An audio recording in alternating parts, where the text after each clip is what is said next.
Hi, this is Denise Matthew. I hope you're doing well. I'm back again to talk about the full moon that's going to be happening on March 18th, and that's going to be a Virgo full moon.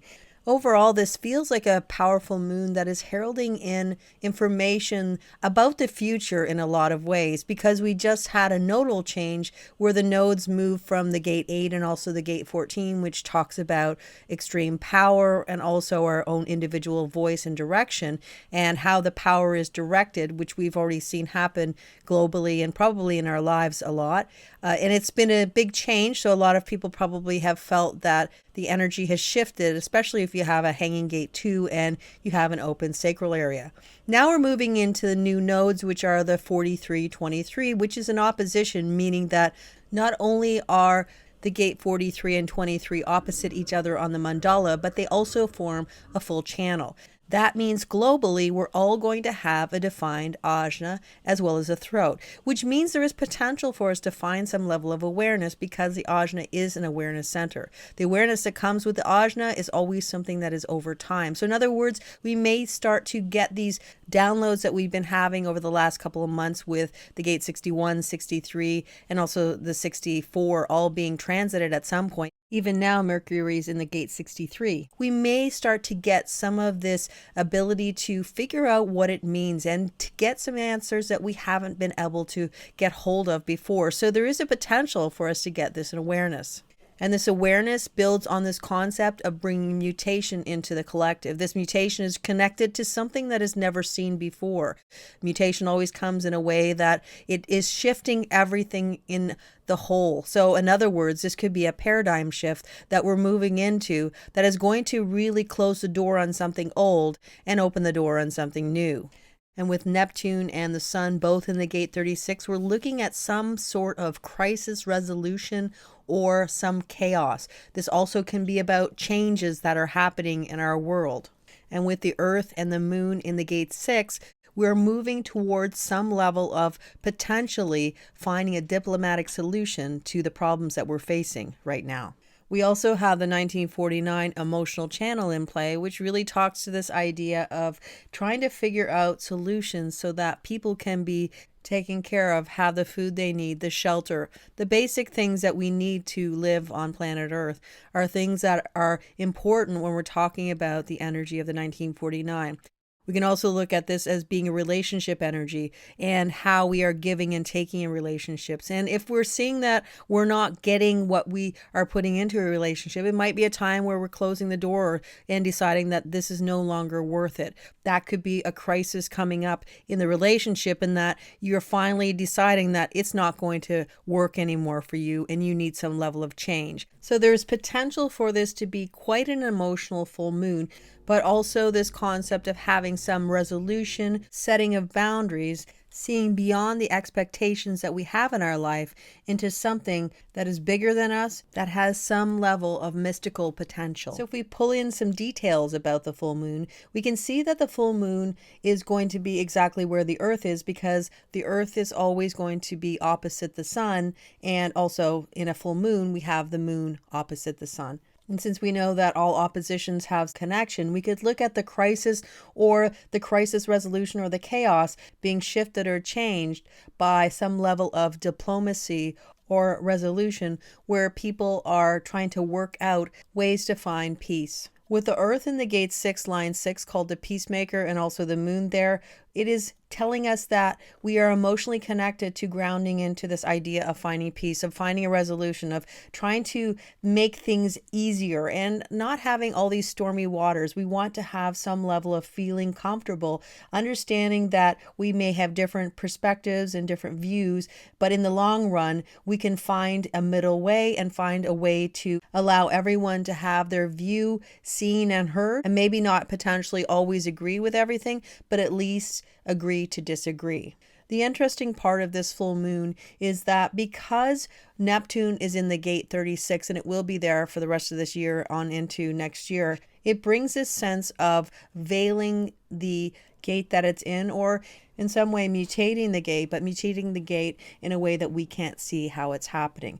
The mutation is all connected to the experiential way or the abstract way, or this idea that we're always looking for something brand new, that desire to have a new and amazing experience that is always propelling humanity to go a little bit further with their exploration of what is the next experience that we'll have. So for instance, now we're looking at people wanting to go to Mars to discover Mars, and how much money and resources are being put into going to Mars, and yet we have people starving on planet Earth. And so when we're looking at the experiential way, it can be this desire that supersedes the reality of the practical needs of the world and wants to just put all that energy into something that is that pie in the sky, or that ultimate, or they feel is an ultimate experience.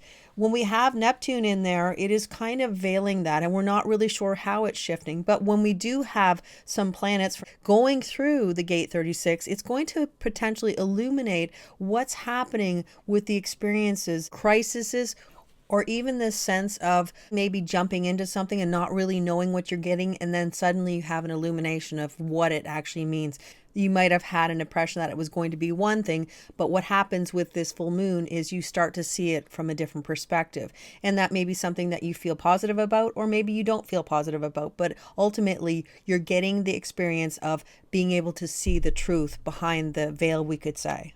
The biggest key with the gate 36 is to learn from our experiences, because if we don't learn from where we have been, there's no way we can improve the next experience that we have, because we're not taking any of the lessons or the constructive criticism to improve it for the next round. When we look at this idea of this full moon heralding in information or some level of a cycle that is going to begin in the future, we could look at Jupiter going through the gate 36 line 6 between April 28th and May 1st, where we could say that this full moon is giving us a taste of what might be coming in the future. And this building of the theme that life is sacred, and it's about the children and our future generations that need to be taken care of. I mean, that's what the gate 6 line 6 is talking about. It's talking about let's make peace so we can have a better world all around us. And the gate 36 says we need something bigger and better than just an experience. We need something beyond that. We need to embody what the energy of the next gate in the mandala talks about, and that talks about universal love. So we could see this full moon as a time of potential awareness, also a time where we might be deciding about our relationships, where we want to go. It can also be a time we're taking the lessons from the past as we go into our next experience and tweaking it to make it more suitable for what we want to do when we get into that experience, or what we want to experience. Like, we're taking all the lessons we've learned and using them in a very constructive way so that we can get the best possible experience in our future. There's also this idea of opening up to brand new ways of looking at the world, brand new ways of having the order in the world and how things are done. So we're looking for support to bring new and innovative ways and mutative ways of being into the collective, into the future. But this is far into the future. So this is where we're getting the concepts that we want and hoping that we'll get support for what we want to do in the future. But again, this is just a seed that we're being given. So there's this need for patience and being able to stick with this idea, hold on to this concept for the future. And when the timing is right, there's potential for things to start to grow based on the concepts and the new innovative ideas that you've been given. The two things to watch out for during this full moon, or sort of within that time period, because it can sometimes go up to about 2 weeks after the full moon, is to try to be discerning about the information that you get and the sources of information that you get, because there is potential to want to just get an answer to the point where you're just ready to take an answer from anybody.